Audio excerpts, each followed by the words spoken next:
Good morning everyone! Malamig ngayon at saka yan grabe ang lakas ng hangin. Pero okay lang, sige pa rin ng hukay. Ayun, itra-transfer ko na kasi sa ground yung patula kong pinatubo. Kaya eto ngayon yung ginagawa ko. Ayan, sinusukat ko pa yung distansya niya para lang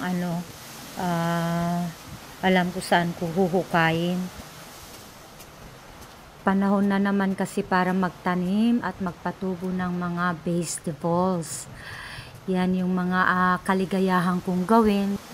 Ito ang aking mga stress reliever. Pag ganyan na wala akong trabaho, ayan, kung ano-anong pwede kong gawin. Sobrang nag-i-enjoy ako sa lahat ng mga ginagawa ko.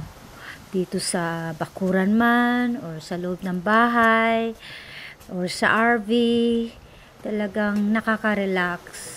At saka gustong gusto ng katawan ko yung lagi akong may ginagawa. Ito ang aking buhay dito sa Florida. Thank you for watching.